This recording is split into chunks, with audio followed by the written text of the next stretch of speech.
Question says the electric field intensity of a plane wave traveling in free space after a monsoon rain is given by the following expression. In this field, consider a raindrop in free space neglecting any external drag as shown in figure below with unit radius and centered at origin. The coordinates of the points are given as A, B, C, D.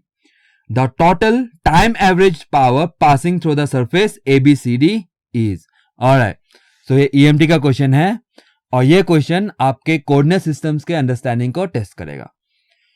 इस question को बनाने के लिए आपका understanding थोड़ी सी better होनी पड़ेगी. क्या ये क्वेश्चन टफ है? नहीं, टफ बिल्कुल नहीं है. टफ क्वेश्चन मैं कभी क्रिएट भी नहीं करता. मेरी कोशिश ये रहती है कि मैं अच्छे क्वेश्चन क्रिएट कर सकूं. टफ क्वेश्चन बनाना कोई बड़ी बात नहीं, बड़ा आसान है. ऑलराइट, चलो. सो इस क्वेश्चन में पूछा क्या है?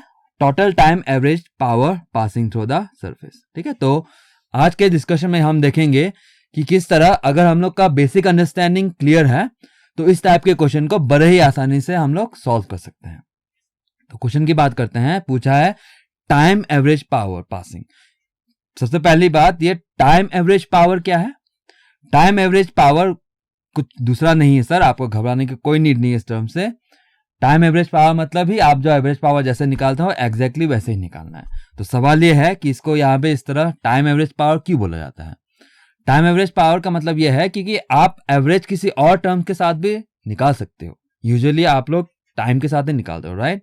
लेकिन कोई और क्वांटिटी के साथ भी निकाला जा सकता है, लेकिन आपको उसको वरी करने की नीड नहीं है, क्योंकि ये टर्म टाइम एवरेज पावर आपने कई बार गेट क्वेश्चन में देखा होगा. और गेट क्वेश्चन सेटर जो आईआईटी के प्रोफेसर होते हैं उनको बड़ा ही डीप नॉलेज होता है चीजों का. तो उनको पता है कि आपको अगर टाइम एवरेज पूछना है तो टाइम एवरेज प्रॉपर्ली पूछो. ठीक है, तो इस तरह वो लोग फ्रेम कहते हैं. लेकिन आपको इससे वरी कोई करने की जरूरत नहीं है. आप जो यूजुअली पढ़ते हो एवरेज पावर जैसे निकालते हो नॉर्मली वैसे निकालो, वो टाइम एवरेज ही निकालते हो आप लोग. ठीक है, ऑलराइट. नाउ क्वेश्चन का सिचुएशन की बात कर दे. हमको पता करना है कि जो एबीसीडी सरफेस है, ये सरफेस कहाँ पे? एक स्फीयर पे है. तो जो एबीसीडी सरफेस है उस पे कितना एवरेज पावर पास हो रहा है, right? Passing through the surface ABCD. ये अब सवाल ये है कि ये पावर कैरी कौन कर रहा है? मेरा फील्ड है ना, इलेक्ट्रिक फील्ड का एक्सप्रेशन यहां दे रखा है. सो जो इलेक्ट्रिक फील्ड है वो पावर को कैरी कर रहा है और किस तरफ ट्रेवल कर रहा है? कैसे पता चलता है? यहां में देखो सर, ये वाला टर्म, चलो यहां लिख देता हूं मैं. Cos of omega T plus के नॉट वाई लिखा है. तो यहां में देखो कभी बच्चे कंफ्यूज होते हैं, एक्स डायरेक्शन बोल देंगे ट्रेवलिंग का. नहीं sir, X is the direction where electric field is directed. ठीक है, किस तरफ इलेक्ट्रिक फील्ड डायरेक्टेड है? मान लो आप ये सब तो जानते ही होगे कि इस तरफ अगर मैं वेव ट्रेवल कर रहा है तो उसके परपेंडिकुलर, कोई परपेंडिकुलर डायरेक्शन में इलेक्ट्रिक फील्ड होता है. ठीक है, या फिर और इलेक्ट्रिक फील्ड अकेले ट्रेवल नहीं करता, या उसके साथ मैग्नेटिक फील्ड भी होता है. तो अगर एक्स वाई जेड कोऑर्डिनेट्स तीनों इफेक्टिवली एक दूसरे के साथ परपेंडिकुलर होते हैं. करेक्ट है, ये सब तो पता है हमको. सो आप यहाँ पे कंफ्यूज नहीं होगे कि यहाँ पे एक्स लिखा है तो इलेक्ट्रिक फील्ड एक्स डायरेक्शन में ट्रेवल कर रहा है. नहीं नहीं नहीं, यहाँ पे एक्स बता रहा है कि इलेक्ट्रिक फील्ड किस डायरेक्शन में डायरेक्टेड है, ट्रेवल कर रहा है, ऐसा नहीं बोला. तो किस डायरेक्शन में ट्रेवल कर रहा है कौन बोलता है? ये वाला कंपोनेंट. ठीक है, तो जहां में देखो प्लस लिखा है तो हम लोग का डायरेक्शन होगा नेगेटिव डायरेक्शन में. किसके? वाई के. तो नेगेटिव डायरेक्शन ए वाई के. ठीक है, उसका मतलब ये वेव कहां ट्रेवल कर रहा है? नेगेटिव वाई डायरेक्शन की तरफ ट्रेवल कर रहा है. ठीक है, और उसी तरह अगर यहां में माइनस होता तो मैं बोलता प्लस ए वाई डायरेक्शन में ट्रेवल कर रहा है. वाई की जगह जेड होता, माइनस जेड होता तो मैं बोलता पॉजिटिव जेड डायरेक्शन में ट्रेवल कर रहा है.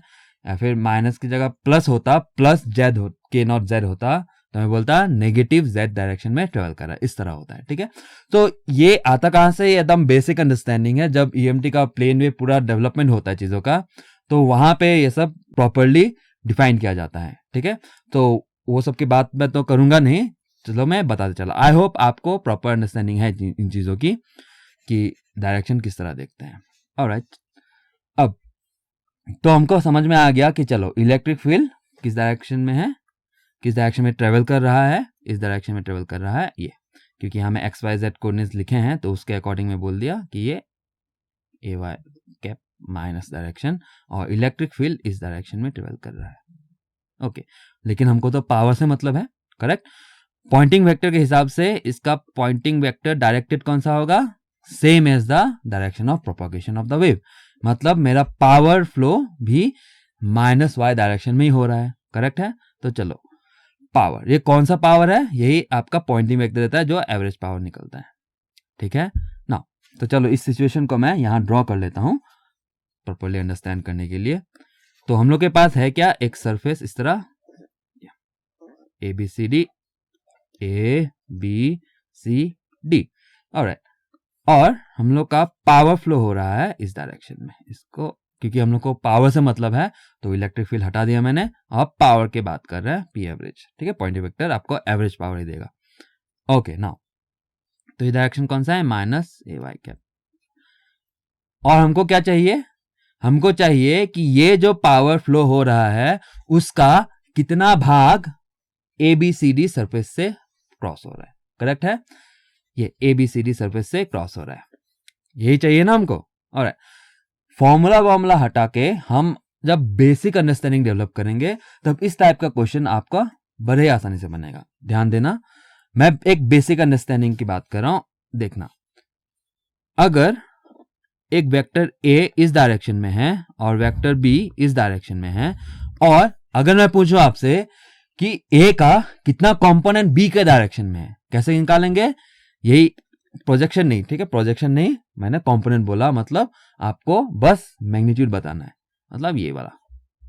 कैसे निकालते हैं, बड़े ही आसान है, डॉट प्रोडक्ट कर दो सर, डॉट प्रोडक्ट कर दो, निकल के आ जाएगा। ये करते हैं ना, basic understanding, basic mathematics. Alright, so यहां पे भी तो वही है, ए वेक्टर की तरह कोई पॉइंटिंग वेक्टर मिलेगा हमको, पॉइंटिंग वेक्टर तो निकाल लेंगे। तो पॉइंटिंग वेक्टर को कोई भी डायरेक्शन में जा रहा है, लेकिन इस पॉइंटिंग वेक्टर की वजह से कितना पावर इस सरफेस से क्रॉस हो रहा है, तो उसका मतलब मुझे, जैसे यहां पे बी डायरेक्शन बोला था, तो सेम सिचुएशन है कि नहीं, करेक्ट। लेकिन ये तो सरफेस है, इसका कोई वेक्टर की तरह तो नहीं है। तो या तो आप ये कर सकते हो कि आप यहाँ पे ग्रेडियंट लगा के जो डायरेक्शन निकाल लेते हैं सरफेस का, अगर आपको अंडरस्टैंडिंग है जो बोल रहा हूं मैं, तो वैसे कर सकते हो। लेकिन यहाँ पे सिंस स्फेरिकल कोऑर्डिनेट सिस्टम का कंसेप्ट लगेगा, तो यहाँ पे वैसा करना अकलमंदी नहीं होगी, ठीक है। तो क्या करेंगे, सबसे पहले हमको किस डायरेक्शन में चाहिए वो पता कर लेते हैं। हमको पता करना है कि कितना पासिंग थ्रू हो रहा है इस स्फेयर से, है ना, जो रेन ड्रॉप है उससे। उसका मतलब अंदर की तरफ चाहिए, करेक्ट, अंदर की तरफ। और ये कौन सा डायरेक्शन है, कौन सा कोऑर्डिनेट सिस्टम में बात करना अक्लमंदी होगी, of course spherical coordinate system, right. तो ये डायरेक्शन मेरा माइनस ए आर कैप, अंदर की तरफ, इसलिए माइनस, बाहर होता तो plus A R cap. A R cap, जो ए आर कैप कौन सा कोऑर्डिनेट सिस्टम का है पार्ट, ये स्फेरिकल कोऑर्डिनेट सिस्टम का है पार्ट। ऑलराइट, चलो नाउ, तो ये तो डायरेक्शन हुआ, तो डायरेक्शन समझ में आ गया इस तरफ ये। लेकिन हमको तो वेक्टर के फॉर्म में चाहिए, और सरफेस की बात हो रही है तो हम लोग डिफरेंशियल सरफेस लेते हैं, ठीक है। अब डिफरेंशियल सरफेस क्यों लिया मैंने, थोड़ा सा पे अटेंशन करना। मान लो आपके पास कुछ डेंसिटी है, चलो पावर डेंसिटी, तो पावर डेंसिटी का क्वांटिटी है, और मैंने बोला है कि ये एक एरिया, एक सरफेस है जिसका एरिया ए है, और मैंने बोला कि इस पावर डेंसिटी की वजह से इतने एरिया में कितना पावर पास हो रहा है या फिर कितना पावर एब्जॉर्ब हो रहा है, ठीक है। तो क्या करते हैं, इस पावर डेंसिटी को, डेंसिटी है तो एरिया से मल्टीप्लाई कर देते हैं, as simple as that, correct. इसका मतलब हमको एरिया चाहिए, करेक्ट। ऑलराइट, नाउ हमको पूछा क्या है, total power passing through A B C D. तो टोटल पावर जिसको हम लोग डब्ल्यू से रिप्रेजेंट करेंगे, तो अभी एरिया से मल्टीप्लाई करना होगा, लेकिन इन दो कॉन्सेप्ट को कंबाइन करके सोचो। कौन सा दोनों कॉन्सेप्ट को, यहां में जो बोला ये, और यहां में जो बोला ये, उसका मतलब हमको वेक्टर के फॉर्म में तो चाहिए, जहां में डॉट प्रोडक्ट करेंगे, वेक्टर नहीं होगा तो डॉट प्रोडक्ट कैसे करोगे, और हमको एरिया भी निकालना है। किसका एरिया, ये एबीसीडी का एरिया। एक और बात, आप एबीसीडी को एक रेक्टेंगल की तरह नहीं देखोगे, है ना। कभी बच्चे सोचते हैं कि ये जो स्फीयर है इसीलिए ऐसा कर्व दिख रहा है, अगर इसको सही से देखे तो फ्लैट में रेक्टेंगल दिखेगा, उसका एरिया निकाल लेते हैं। ऐसा आपको सोचने की कोई नीड नहीं है। शायद आप सही हो जाओ, लेकिन शायद आप गलत भी हो सकते हो, ठीक है। तो ऐसा सोचना प्रॉपर नहीं है, मैं ये बोल रहा हूं, ठीक है, कि एरिया की बात आ गई, आप रेक्टेंगल सोच के उसको एरिया से निकाल सकते हो। शायद आप सही हो जाओ, लेकिन शायद आप गलत भी हो सकते हो। ठीक है, तो आपको वैसा सोचने की नीड नहीं है। हम पूरा अंडरस्टैंडिंग डेवलप करेंगे around the spherical coordinate system, किस तरह डेवलप होता है, आप पे अटेंशन करना। ऑलराइट, नाउ हमको समझ में आ रहा है कि वेक्टर फॉर्म भी चाहिए और ये एरिया भी चाहिए। तो एरिया की बात आ जाती है तो हम क्या करते हैं, double integral over which surface, over this surface, A B C D. मैं एक्सप्लेन करूंगा कि यहाँ पे ओवर दिस सरफेस मैंने ऐसे क्यों बोला। ठीक है, क्योंकि मुझे पता है काफी बच्चों का ये अंडरस्टैंडिंग क्लियर नहीं है कि हम लोग ओवर द सरफेस इंटीग्रेट क्यों कर रहे हैं, सरफेस को इंटीग्रेट करके एरिया क्यों नहीं निकाल देते, ऐसा ऐसा सवाल है। मुझे पता है आप लोग के मन में ये है, मैं ट्राई करूंगा कि आपको ये क्लियर कर दूं आज। ऑलराइट, आगे बढ़ते हैं। किसका, इन दोनों का डॉट प्रोडक्ट, ये पी एवरेज जो वेक्टर है, पॉइंटिंग वेक्टर है, और डीएस। ठीक है, ऑलराइट, अब पे अटेंशन करना मैं क्या बोल रहा हूं। इससे ये जो एक्सप्रेशन है काफी बच्चों को याद रहता है और यहां से शुरुआत करते हो आप लोग, राइट? नहीं, देखो मैं क्यों हमेशा एम्फेसिस करता हूं कि एकदम बेसिक से शुरू करो आप लोग, क्योंकि जब भी सिचुएशन चेंज आएगा, जब भी स्टोरी में थोड़ा सा ट्विस्ट डालते हैं, तो आपका जो फॉर्मूला होता है वो डायरेक्टली अप्लाई नहीं होता, करेक्ट है, वो रॉन्ग फेल हो जाता है। तो उस सिचुएशन में क्या करना होगा, आपको पूरा बेसिक से चीजों को डेवलप करना होता है।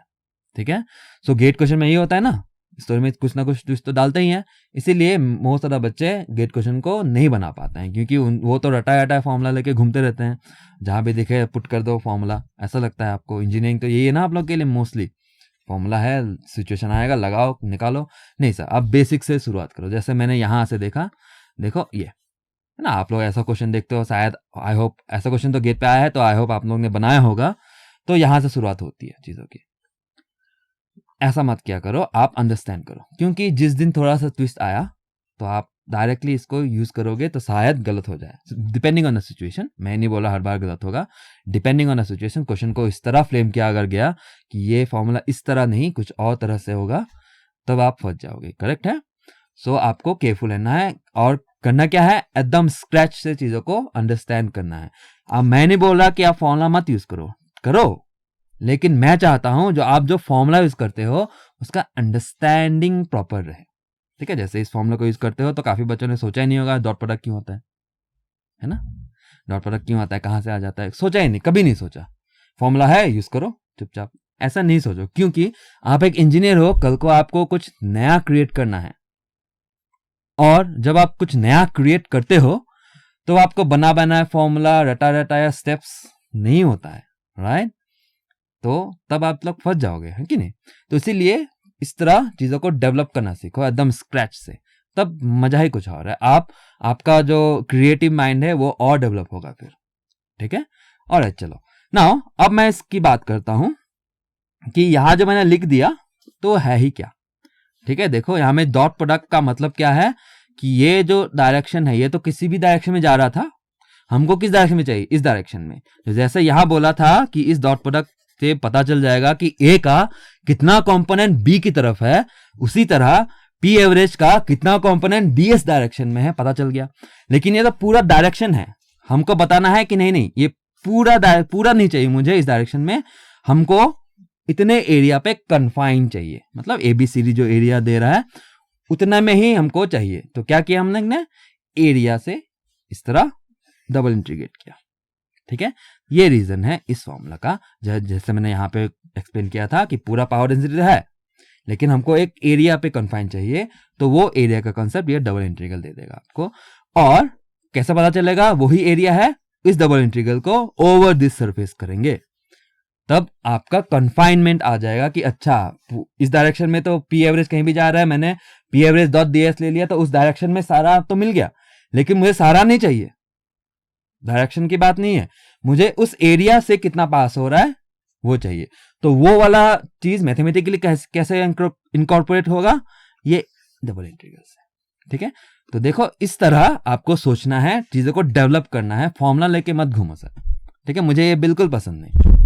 आप समझो, फॉर्मूला यूज करो, डेफिनेटली करो, लेकिन फॉर्मूला आया कहां से, क्यों यहाँ पे डॉट प्रोडक्ट है, क्यों यहाँ पे डबल इंटीग्रल है, क्यों हम लोग एबीसीडी को ओवर इंटीग्रेट करते हैं, सब कुछ आपको क्रिस्टल क्लियर होगा, तब आप एक बहुत अच्छा इंजीनियर बन पाओगे, आगे जाके कुछ नया क्रिएट कर पाओगे, आपकी क्रिएटिविटी बढ़ेगी फिर।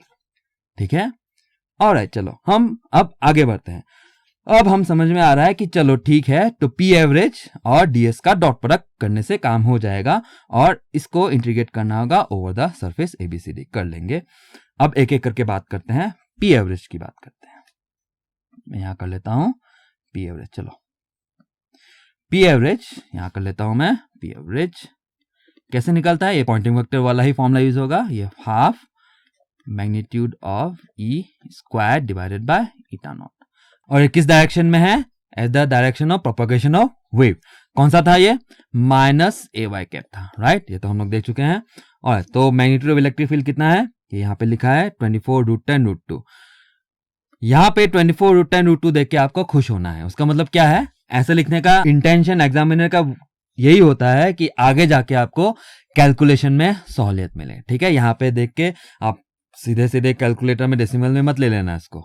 ठीक है, ऑलराइट, चलो सो ये है 24√10√2 जिसका स्क्वायर करना है। चलो अब कैलकुलेट कर लेते हैं, ये हाफ ये इसका 24√10√2 तो 24 स्क्वायर, तो 24 इंटू 24 लिख लेता हूँ, √10 का ये √10 आ गया।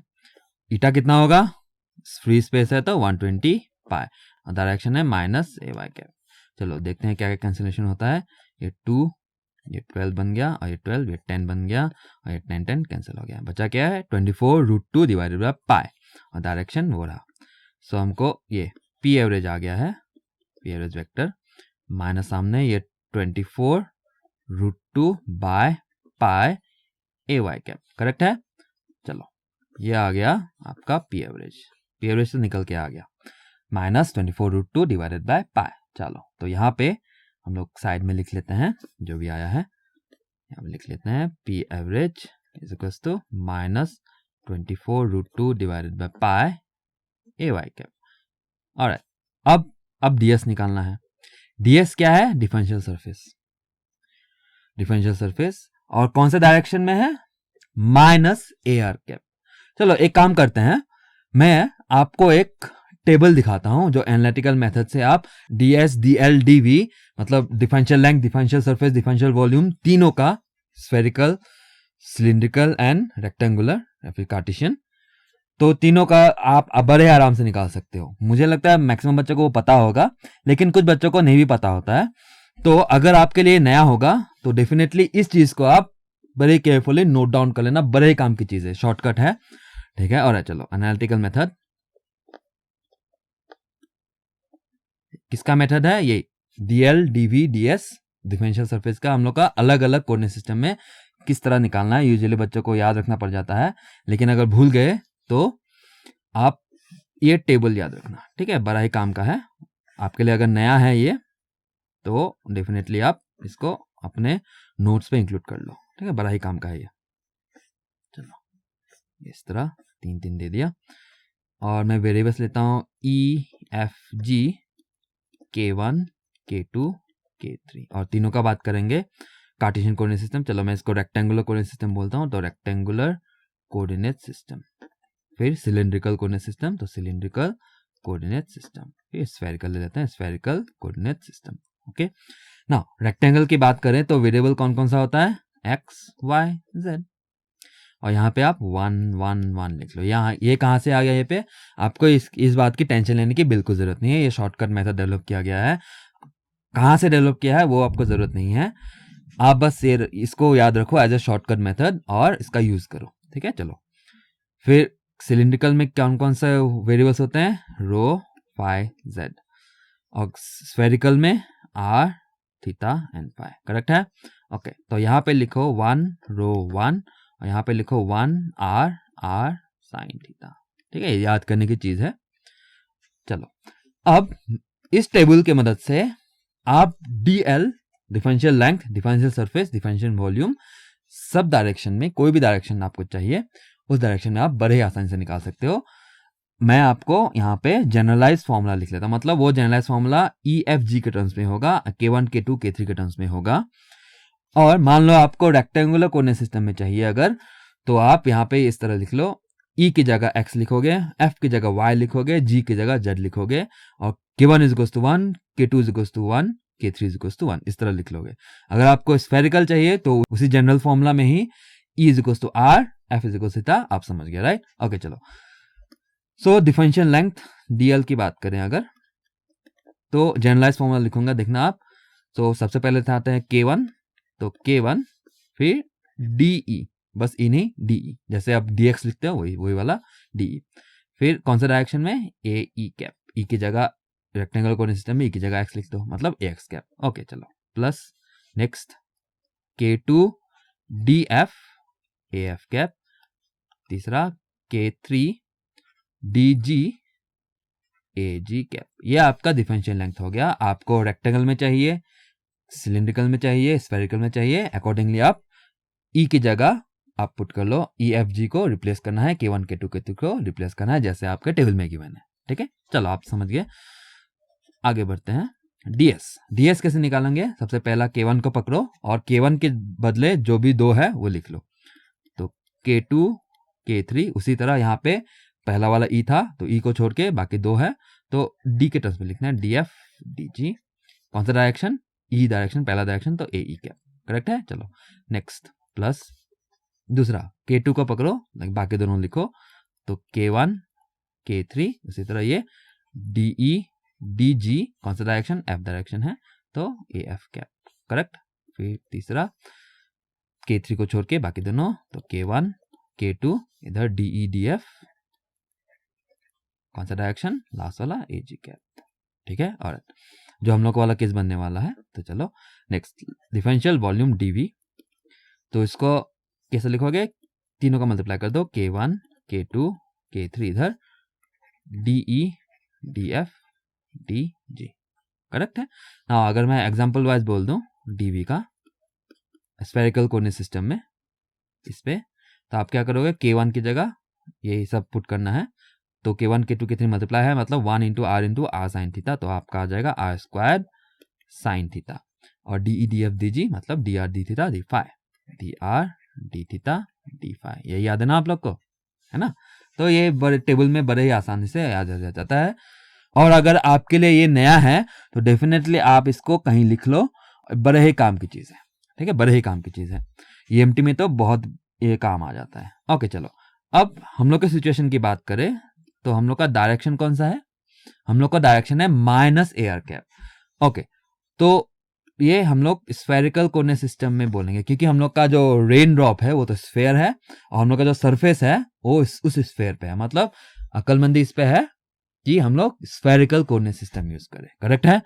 तो स्फेरिकल कोऑर्डिनेट सिस्टम में डीएस को पहले लिख लेते हैं हम लोग, ये k2 k3 df dg, इस तरह। ठीक है, तो मैं डायरेक्ट लिखता हूँ, ये k2 k3 मतलब ये रहा, तो R square sine theta D theta D phi A R cap. ध्यान देना ये पॉजिटिव ए आर कैप बता रहा है। ओके, नाउ नेक्स्ट, प्लस दूसरा वाला ये k1 k3 मतलब ये, तो 1 इंटू आर साइन थीटा, जो आर साइन थीटा, फिर ये पे डी आर डी फाई, कौन सा डायरेक्शन? थीटा, तो A theta cap, plus last वाला जो आएगा k1 k2 मतलब 1 इंटू आर, जो आर, फिर डी आर डी थीटा, कौन सा direction? A phi cap. Okay, present question में हमको चाहिए कौन सा direction? Minus A R cap वाला, मतलब ये वाला ए आर कैप, ये प्लस ए आर कैप देगा, बस इतना चाहिए हमको, ये डायरेक्शन ही चाहिए। बाकी डायरेक्शन में हम लोग का कोई मतलब नहीं है, डिपेंडिंग ऑन अ सिचुएशन। ठीक है, अगर आपका सिचुएशन ऐसा है कि आपको थीटा डायरेक्शन में चाहिए तो आपको बस ये वाला लेना है, मिडिल वाला, और अगर आपका सिचुएशन ऐसा है कि आपको फाई में लेना है तो आपको डी एस इसको यूज करना है। ठीक है, तो यूजुअली बच्चे कितना कुछ याद रखेंगे? यूजुअली बच्चे बस ए आर ही याद रखते हैं, तो आपको सब कुछ याद रखने की जरूरत नहीं है, ये टेबल याद रखो बस, बड़े ही काम के है, बड़ा आसान भी है इसको याद रखना। ऑलराइट, चलो, सो हमको कौन सा चाहिए? ये वाला, पहला वाला, लेकिन ध्यान रखना है ये कौन सा डायरेक्शन में है? पॉजिटिव ए आर डायरेक्शन में। हमको नेगेटिव चाहिए तो हम लोग क्या करेंगे? ए आर की जगह माइनस ए आर लिख लेंगे। तो हम लोग का प्रेजेंट सिनेरियो यही है। तो हम लोग का जो ds ढूंढ रहे थे, तो आ गया है ये ds equals to R square sine theta D theta D phi, कौन सा डायरेक्शन? माइनस लगाना है, क्योंकि हम लोग को इनसाइड चाहिए। ठीक है, ये फॉर्मूला बच्चों को याद रहता है, लेकिन जिस दिन आपको कोई और डायरेक्शन पूछ देगा, यूजुअली क्वेश्चन जब भी गेट में आए हैं तो AR यही वाला फॉर्मूला यूज हुआ है, लेकिन क्वेश्चन को बेटरली फ्रेम कर सके, अगर मैं बोल दूं कि स्फेयर को, कोई स्फेयर है उसको काट के इस डायरेक्शन में सरफेस बना के बोलूं कि इस सरफेस से कितना, मैं क्या बोल रहा हूँ, देखो मान लो कोई स्फेयर है ऐसा और उसको मैंने इस तरह काट दिया, ठीक है, इस तरह काट दिया, ये कटा हुआ स्फेयर है, और यहाँ पे कोई सरफेस बनेगा, है ना, यहाँ पे कोई सरफेस बनेगा, मैं ऐसा बना देता हूँ, ठीक है, तो इस डायरेक्शन में नीचे की तरफ फेस कर रहा है ये, और इसको मैं ABCD बोल देता, और यहाँ पे बोलता कि पावर बताओ यहाँ से कितना पावर हो रहा है, तो आपको कौन सा डायरेक्शन लेना है, आपका डायरेक्शन ये रहा, राइट, इनसाइड की तरफ, और ये वाला डायरेक्शन आपका फाई होता है, मतलब ये -A फाई कैप वाला, मतलब आपको फाई वाला यूज करना, लास्ट वाला, और माइनस लगाना है क्योंकि इनसाइड की तरफ देखना है आपको, करेक्ट है। तो इस तरह क्वेश्चन फ्रेम किया जा सकता है डेफिनेटली, ऑफ कोर्स, तो अच्छा क्वेश्चन बनता है वैसे, और आपका तो विवेक बन ही रहा है, तो वहां पे तो बेटर क्वेश्चन ऐसे डालूंगा मैं, लेकिन यहाँ पे चलो इस तरह है, ये भी अच्छा ही है। तो चलो, तो आपको समझ में आया कि आपको हम बस एक ही से हमेशा काम नहीं चलेगा, आपको सब कुछ चाहिए, तो उसके लिए मैंने आपको ये टेबल बना के दिखाया। मोस्ट बच्चों को ये पता होता है, लेकिन अगर आपके लिए नया है तो इसको एकदम अपना लो, ठीक है, बड़ा ही काम का है। और चलो नाउ, चलो DSB मिल गया, या r² sin theta d phi d theta minus AR cap है। चलो लिख लेते हैं हम लोग, यहाँ पे हम लोग क्या कर रहे थे, W निकालने की कोशिश कर रहे थे, तो अब हम लोग को DSB मिल चुका है, ये जो है माइनस सामने लिख लिया, तो r² sin theta d phi AR cap, correct है। अब चलो, अब क्या, अब तो बस कैलकुलेशन करना है, आगे बढ़ते हैं। इंटीग्रेट ओवर द सरफेस वो बाद में देख लेंगे, चलो मैं इस सरफेस को S बोल देता हूँ, तो मैं यहाँ पे S लिख के निकल जाता हूँ आगे। तो P क्या है, ये -24√2/π, ये AY कैप, और ये डॉट प्रोडक्ट है DS के साथ, ये radius -r² sin theta d theta d phi AR cap. Alright, now ये जो है मैग्नीट्यूड, ये भी है मैग्नीट्यूड, इनको डॉट प्रोडक्ट से क्या मतलब, सेपरेट कर लेते हैं। तो चलो, और ये माइनस माइनस तो कैंसिल हो जाएगा, करेक्ट, ये माइनस माइनस प्लस बन गया, और ये 24√2/π कांस्टेंट है, बाहर ले लेता हूँ, ये 24√2/π बाहर ले लिया, double integral over the surface ABCD, और ये r² sin theta d theta d phi, और डॉट प्रोडक्ट किस पे आ जाएगा, AY डॉट AR कैप, बस ये। अब अगर आपको ये डॉट प्रोडक्ट का रिजल्ट नहीं मालूम तो आप प्रोसीड नहीं कर पाओगे, राइट। सो इसलिए मैंने बोला था कि ये क्वेश्चन आपके कोऑर्डिनेट सिस्टम के अंडरस्टैंडिंग को प्रॉपर्ली टेस्ट करता है। तो चलो, तो हो सकता है शायद आपको ये रिजल्ट याद नहीं है, तो मैं काम करता हूं, rectangular coordinate system and spherical coordinate system के डॉट प्रोडक्ट का रिलेशन मैं आपको दिखा देता हूं, लेकिन आपको क्या करना है, तीनों कोऑर्डिनेट सिस्टम के dot product as well as cross product के रिजल्ट्स होते हैं, वो टेबल के फॉर्म में कहीं मिल जाएगा आपको, उसको अगर आपके पास ऑलरेडी नहीं है तो उसको सही से लिख के दीवार में चिपकाओ और उसको रेगुलरली देखो, ठीक है, उसको रेगुलरली देखो तो आपके दिमाग में आ जाएगा। काफी सिंपल से हैं, लेकिन ये काफी काम के हैं और गेट पे यूज नहीं होंगे, ऐसा कुछ ऐसा नहीं है, आ जा सकता है, ठीक है, इसी बार आ जाएगा, तो उसको रेडी कर लेना है आपको। चलो मैं एक टेबल बताता हूं, यहां पे लिख लेता हूं। चलो ये क्या बता रहा हूं, dot product of rectangular coordinate system and spherical coordinate system जो हमको चाहिए।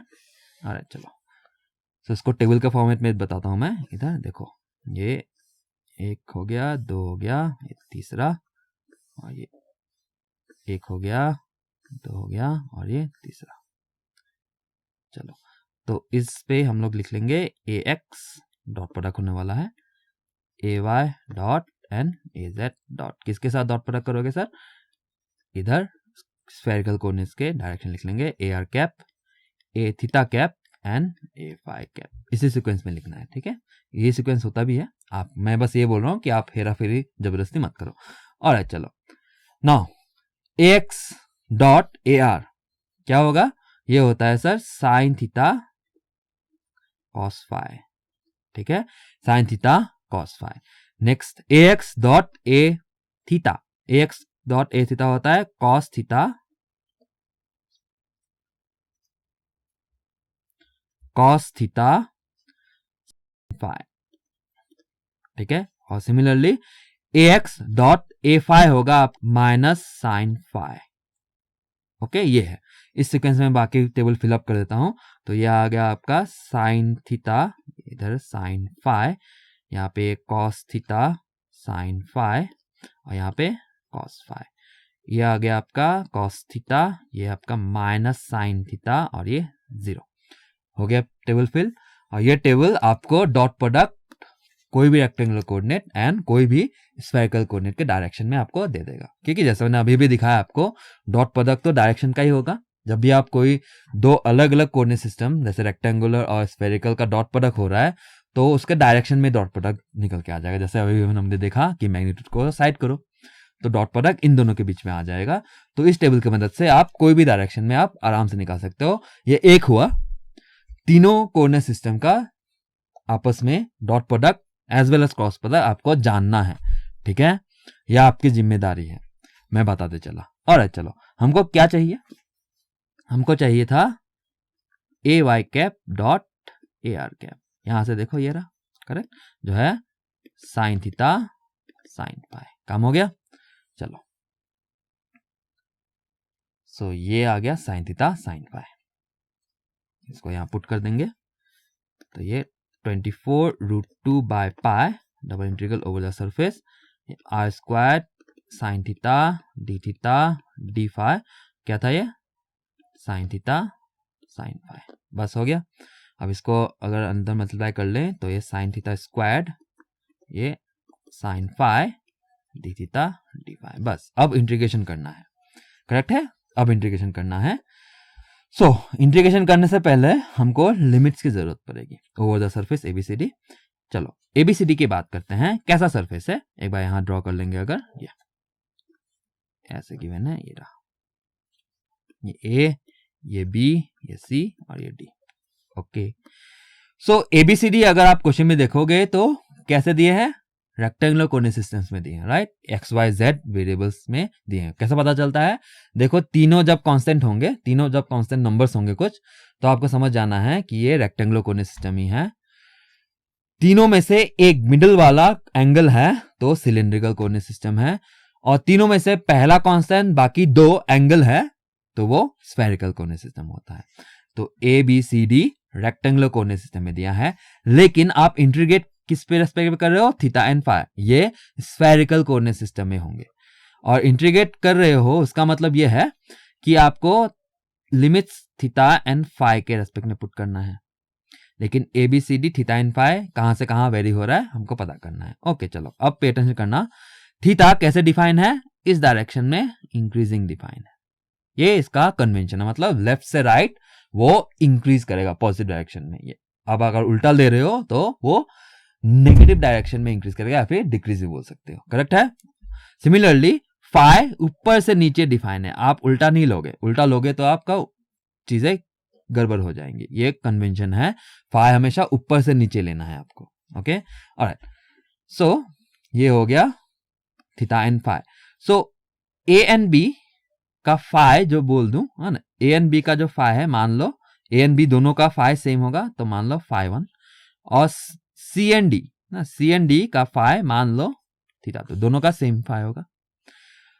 सिमिलरली अगर थीटा की बात कर दूं तो A and B, sorry A and D का जो थीटा है, इस डायरेक्शन में बोल देता हूं, चलो ये मान लो इसको थीटा 1, और बी सी का थीटा सेम होगा तो उसका थीटा 2 बोल देंगे, ठीक है। तो उसका मतलब ये है हमको area A B C D cover करना है, थीटा एंड फाई के रेस्पेक्ट में बोले तो theta will, phi will go from phi 1 से phi 2, theta is going from theta 1 से थीटा 2, थीटा 1 से थीटा 2, करेक्ट है। उससे हम लोग को एबीसीडी पूरा एरिया कवर हो जाएगा।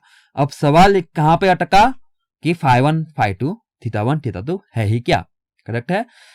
इसके लिए आपको क्या करना होगा, जो एबीसीडी है उसके कोऑर्डिनेट्स पता करने होंगे स्फेरिकल कोऑर्डिनेट सिस्टम में, ठीक है। उसका मतलब आपको वो रिलेशनशिप पता होना होगा कि रेक्टेंगुलर कोऑर्डिनेट सिस्टम से spherical coordinate system as well as spherical से रेक्टेंगुलर कैसे जाते हैं, ठीक है। चलो मुझे लगता है आपको आता है, लेकिन पॉसिबिलिटी ये है कि आप शायद भूल सके हो।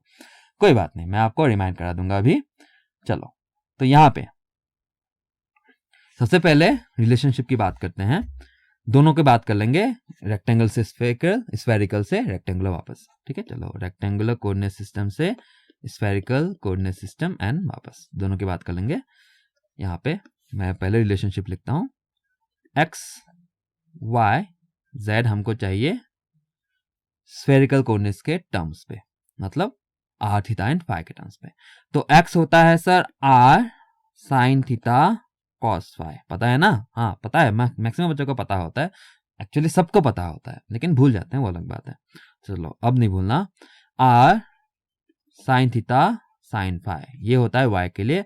जेड क्या है? बस R cos theta, correct? Okay चलो, अब सिमिलरली हमको, लेकिन हम लोग के सिचुएशन में हमको क्या चाहिए? आर को एक्स वाई जेड के टर्म्स में, थीटा को एक्स वाई जेड के टर्म्स में, एंड फाई को एक्स वाई जेड के टर्म्स में, क्योंकि एक्स वाई जेड के टर्म्स में हम लोग को ए बी सी डी हम लोग को एक्स वाई जेड के टर्म्स में है, देखो ये रहा, तो उसको आर थीटा फाई में बदलना है। ओके, फॉर्मूला क्या है? ये आर है X square plus Y square plus Z square, ये इक्वेशन ऑफ स्फेयर भी होता है। सिमिलरली थीटा, थीटा क्या होता है सर? ये cos inverse of Z by R, R ये रहा ऊपर में। नेक्स्ट फाई की बात कर दे तो ये tan inverse of Y by X. ठीक है, बस इतना। ये रिलेशनशिप ऑलरेडी आपके दिमाग में था, मुझे पता है, लेकिन भूल जाते हो, यूज नहीं होता इसलिए भूल जाते हो। चलो कोई बात नहीं, लेकिन आप ट्राई करो ना भूलें और उसको यूज में रखो। ठीक है, यूज में रखो या फिर कहीं चिपका लो सामने, क्योंकि किस वक्त क्वेश्चन आ जाए कोई भरोसा नहीं है, और ये भी काफी यूजफुल भी है। ठीक है, जैसे इस क्वेश्चन में यूज हुआ। ओके नाउ, अब एक बात और कर लेते हैं। अब हम करने क्या वाले हैं? ए बी सी डी को एक्स वाई जेड के टर्म्स में गिवन है, तो आर थीटा फाई के टर्म्स में लेना है, मतलब हमको ये फॉर्मूला यूज करके हमको यूज कर लेना है। अगर मैं ए की बात करूं तो ए का कोऑर्डिनेट्स कैसे कैसे गिवन है, देखो ये है 1/2√2, वाई भी है 1/2√2, फिर कॉमा √3/2। चलो मैं यहां लिख लूंगा अगर, तो 1/2√2, 1/2√2 और √3/2, करेक्ट? ये गिवन है। तो ये क्या है? ये एक्स वाई जेड है, एक्स ये वाई ये जेड। हमको क्या चाहिए? आर थीटा फाई में चाहिए। चलो करते हैं। तो आर क्या है? R is the radial distance from the centre, और हम समझते हैं कि आर सेंटर से जो डिस्टेंस मेजर करोगे, ए बी सी डी कहाँ है? सरफेस पे है, तो सेंटर से ए मेजर करो, सेंटर से बी, सेंटर से सी, सेंटर से डी, इक्वली होगा कि डिफरेंट हो जाएगा? स्फीयर है तो इक्वली होगा ऑफ कोर्स। इसका मतलब ये बोल रहा हूं मैं कि आप एक बार उसका कैलकुलेट करो, बाकी बी सी डी तो वही होगा। और मजे की बात यह है कि यहां मैं ऑलरेडी बोल दिया है यूनिटी रेडियस, यहाँ पे ऑलरेडी बोल दिया है यूनिटी रेडियस, मतलब आर तो सबके लिए ऑलरेडी पता चल गया 1 है, मतलब कैलकुलेट करने की जरूरत ही नहीं है। लेकिन एक बार को हम कैलकुलेट कर लेंगे, वेरीफाई कर लेंगे अपना फॉर्मूला वगैरह। ठीक है, और चलो, और उसी हिसाब से और बात कर लेते हैं। जैसे हम लोग का सरफेस यहाँ में ड्रॉ कर लूँ, अगर जो A B C D given surface है, ए बी सी डी। सबसे पहली बात मैंने बोली कि चारों ए बी सी डी के लिए सेम आर, और जो होगा 1। ठीक है, एक बार को हम चेक कर लेंगे, सेम आर। ओके नेक्स्ट, कुछ देर पहले मैंने बोला था ये बात, चलो यहां लिख लेते हैं। ए और बी के लिए सेम फाई, सेम फाई। ये सब बोलना क्यों जरूरी है, या फिर ये सब देखना क्यों जरूरी है? क्योंकि आप अदरवाइज ए के लिए भी फाई कैलकुलेट कर रहे हो, बी के लिए भी फाई कैलकुलेट कर रहे हो, सेम सेम आना है, फिर भी आप कैलकुलेट कर रहे हो, टाइम वेस्ट होगा, टाइम बचाने की बात है ना? तो इसलिए ए का फाई कैलकुलेट करेंगे तो बी का भी पता चल जाएगा। ओके परफेक्ट, नेक्स्ट आगे बढ़ते हैं। ए और डी का सेम क्या है? Theta, correct? सेम थीटा, तो मतलब ए का थीटा पता चल गया तो डी का थीटा भी पता ही चल जाएगा। सिमिलरली बी और सी का same theta, and C and D का same phi, same phi, correct है? और उसका मतलब हमको कैलकुलेशन काफी कम हो गया है, सारे कैलकुलेशन करने की आपको नीड नहीं है। ये रिलेशनशिप बैठा के हम लोग जो जो जरूरत वो करेंगे। चलो एक बार को आर कैलकुलेट कर लेते हैं। तो R is equals to X square plus Y square plus Z square, तो 1/2√2 का स्क्वायर करेंगे तो 1/4 × 2 मतलब 1/8। प्लस ये 1/8 वापस से आया, और इसको स्क्वायर करना है तो 3/4, इसको ऐड करो, देखो 1 आएगा। ठीक है, तो आना भी था जैसा हम लोग बोले थे। तो इसका मतलब ए का यहाँ लिख लेते हैं हम लोग। चलो जहाँ जरूरत है इंटीग्रेशन करने वाला था ना, ये रहा, यहाँ लिख लेते हैं इसके साइड में। ये ए का 1 आर थीटा एंड फाई निकालेंगे, बी का भी लिख लेंगे इधर, बी का 1, सी का भी 1, डी का भी 1। करेक्ट है, आर तो सबका 1 ही है, ऑफ कोर्स होना भी है, सेम ही होता है आर सबका, ये 1 और ये डी। ठीक है, अब चलो अब आगे बढ़ते हैं, फिल करते चलेंगे इसको। ए का थीटा पता करते हैं, ए का आर हो गया, ए का थीटा पता करते हैं, कैसे निकलेगा, cos inverse of Z by R. Z है ये रहा √3/2, आर तो 1 है ना, आर तो 1 है, तो कॉस इनवर्स और √3/2 हो 30 डिग्री, मतलब π/6 हो गया, π/6। और फाई भी कैलकुलेट कर ले अगर, तो ये tan inverse of y/x, y और x इक्वल है तो tan इनवर्स ऑफ 1, तो π/4। तो थीटा ए के लिए थीटा आ गया π/6 एंड फाई आ गया π/4, फिलअप कर लेंगे π/6 एंड π/4। अब कौन कौन से ऑलरेडी मिल चुके हैं, यहाँ पे ABCD देखो, ए एंड बी का सेम फाई था, मतलब ये रहा π/4, बी का मिल गया। ए और डी का सेम थीटा है, मतलब ये थीटा जो π/6 आया है वो डी का भी π/6 ही है। करेक्ट है, चलो अब आगे बढ़ते हैं, बी की बात करते हैं। बी का 2 कंपोनेंट मिल चुके हैं, बस थीटा चाहिए, थीटा कैलकुलेट करते हैं। बी का, बी है क्या, बी ये रहा √3/2√2, √3/2√2 एंड हाफ। सो ये बी यहाँ लिख लेता हूं मैं, बी इज क्या है √3/2√2, वापस से √3/2√2 एंड हाफ, यही है। चलो क्या चाहिए, बस थीटा चाहिए, कैलकुलेट कर लेते हैं, क्योंकि आर तो 1 ही है, cos inverse of z/r। Correct, z है हाफ और r है 1, r सबके लिए 1 था, तो z है half, cos inverse of half, cos inverse of half कब आएगा, 60 डिग्री, 60 डिग्री मतलब π/3 हो गया काम। चलो b को फिलअप कर लेते हैं, 60 डिग्री π/3, और b का किसके साथ सेम है, c का थीटा सेम है। करेक्ट, तो c का थीटा मिल गया, ये π/3 हो गया। अब c या फिर d का आप फाई कैलकुलेट कर लो, काम खत्म। ठीक है, और चलो कैलकुलेशन काफी शॉर्ट हो गया है कि नहीं तो तीनों के लिए, चारों के लिए करना पड़ता 12 बार, 3 करके, जरूरत नहीं है आपको। अब c या फिर d, चलो d को पकड़ते हैं, d का क्या है, 0/2 √3/2।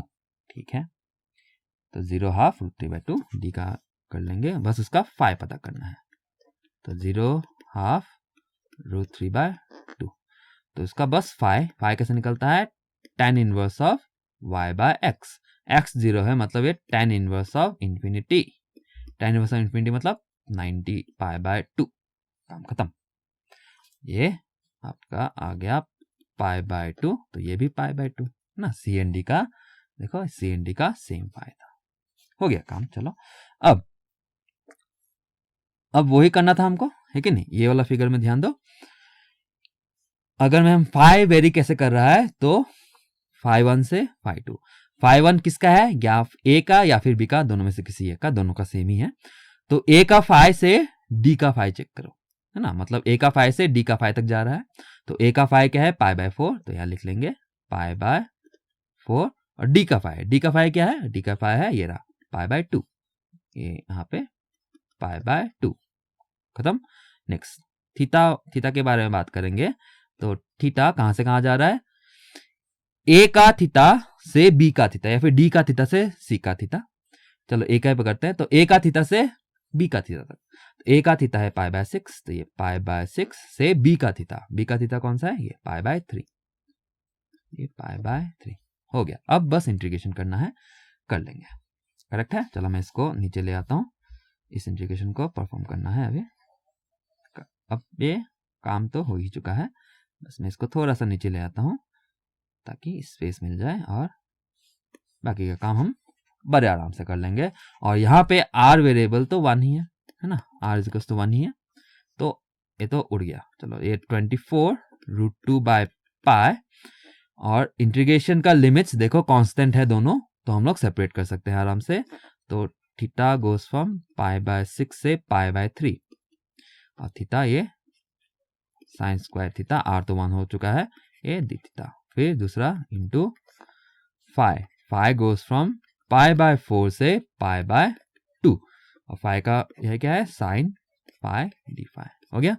अब integration of sine square theta क्या होता है, लिख लेते हैं सीधे सीधे, ये 24√2/π, ये θ/2 माइनस साइन 2 θ/4। ठीक है, ये फॉर्मूला आप याद रखो, integration of sine square theta का ये रिजल्ट होता है। ये बार बार आएगा ईएमटी में, बहुत बार आता है, तो बेटर है, अकलमंदी किस पे है, इसको याद रख लो, सिंपल। ठीक है, और चलो कहाँ से कहाँ, π/6 एंड π/3, ये थीटा के वेरिएबल्स हैं। फिर इंटू करके ये इंटीग्रेशन ऑफ साइन फाइ तो माइनस कॉस फाइ, और फिर लिमिट्स लगा लेंगे, ये π/4 से π/2 हो गया। चलो अब पुट करते हैं लिमिट्स, तो ये 24√2π सबके साथ मल्टीप्लाई है, और यहाँ पे π/3 पुट किया तो ये π/6 आ गया, ये माइनस साइन 2π/3 डिवाइडेड बाय 4, फिर माइनस π/6 पुट किया तो ये π/12 आया, माइनस बिकम प्लस, ये साइन π/6 पुट किया तो ये 2π/6 मतलब π/3 डिवाइडेड बाय 4, ये हो गया एक पार्ट। इसको थोड़ा सा मिटा लेता हूँ, और ये π/4 था। ओके चलो नेक्स्ट ये वाला पुट कर लेते हैं, और माइनस ऑलरेडी सामने है तो लिख लेंगे ये cos π/2 जो 0 होगा, माइनस cos π/4 जो 1/√2 होगा। ऑलराइट चलो परफेक्ट। अब थोड़ा सा कैलकुलेशन कर लेते हैं, पहले वाला ये 24√2/π, और ये π/6 माइनस π/12 जो होगा π/12, और यहाँ से अगर मैं दोनों को कंबाइन कर दूं 1/4 कॉमन लेके, तो ये साइन π/3 माइनस साइन 2π/3, और साइन π/3 और साइन 2π/3 का रिजल्ट इक्वल आता है, दोनों को माइनस करेंगे तो ये 0 आता है। ठीक है, नेक्स्ट यहाँ में माइनस ऑलरेडी है, तो ये साइन 90 0, ये माइनस 1/√2 करेक्ट। चलो काम हो चुका है ऑलमोस्ट, माइनस माइनस कैंसिल हो जाएगा, और ये पूरा टर्म उड़ गया है। तो चलो हमको क्या मिला, ये 24√2/π इंटू ये π/12 बचा है, तो π/12 और इधर इंटू 1/√2 हो गया। सो ये 1/√2 कैंसिल हुआ, 12 का 2 बचा, ये पाई कैंसिल हुआ, बस बचा है 2। ये क्या निकाले थे हम लोग, W, ये आपका W इन वाट्स। ठीक है, तो 2 what is the right answer. चलो ऑप्शन में टिक कर लेते हैं, 2 वाट दिख रहेगा, 2 वाट ऑप्शन ए है आपका 2 what, this is the right answer. ठीक है, तो इस तरह आपने देखा कि कोऑर्डिनेट सिस्टम की किस तरह सही से तालमेल बैठा के हम लोग अच्छे लेवल के क्वेश्चन बड़े आराम से कर सकते हैं। ठीक है, कोई दिक्कत हुई का, कोई दिक्कत नहीं, लेकिन प्रॉब्लम यह है शायद आप लोग को फॉर्मूला याद नहीं रहता, क्योंकि यूज नहीं होता। यूज क्या करो, फॉर्मूले को चिपका लो। ठीक है, जैसे मैंने बताया कि rectangular coordinate system, spherical coordinate system, cylindrical coordinate system के dot product and cross product दोनों आप लिख के जरूर चिपका लो, और उसको रेगुलरली देखो, बड़े ही काम के हैं। ठीक है, वो एक हो गया। और ये कन्वर्जन रिलेशनशिप जो यहाँ लिखे हैं, ये वाला, ये तो आप लोग को बचपन से आता है, लेकिन भूल जाते हो, तो इसको भी साथ में लिख लिया करो और देखते रहो। ठीक है, रेगुलरली देखते रहो, कि क्या पता कब काम आ जाए। और मैंने आपको शॉर्टकट दिखाया था यहाँ पे, है ना, जो एनालिटिकल मेथड, ये तो बड़े ही काम का है, ये आपका चॉइस ही नहीं होना चाहिए, ये तो आपको जरूर जरूर जरूर एकदम सही से यूज करना चाहिए हर बार। ये जैसे मैंने दिखाया था कि किस वक्त कौन से डायरेक्शन में आपको डीएस चाहिए होगा, आपको नहीं पता। ठीक है, अच्छे क्वेश्चन फ्रेम होंगे, जब आपका क्वेश्चन बैंक बनेगा तो आपको देखने मिलेगा बड़ा ही अच्छे क्वेश्चन अलग अलग डायरेक्शन में। ठीक है, तो बड़ा ही मजा आने वाला है उस पर, लेकिन आप इसको हमेशा यूज किया करो, गेट पे तो बहुत ही ज्यादा जरूरत है ये। ठीक है, तो मैं नहीं बोल रहा बार बार ड्रॉ करना है आपको, जैसे मैंने आपको ड्रॉ करके दिखाया, नहीं, बार बार क्यों ड्रॉ करोगे, वो सब दिमाग में रहेगा। आप तो डायरेक्ट 1-2 बार यूज करोगे तो आपके दिमाग में आ जाएगा कैसे यूज करना है, आप सोच के ही डायरेक्ट एक्सप्रेशन लिख सकते हो। ठीक है, बड़ा ही हैंडी है, बड़ा ही काम का है। आई होप आप ऑलरेडी इसको जानते हो, अगर नहीं जानते हो तो इसको एकदम अपना लो। ठीक है, EMT में बड़ा ही काम का है ये। तो चलो फिर मिलते हैं नेक्स्ट डोज में। Thank you.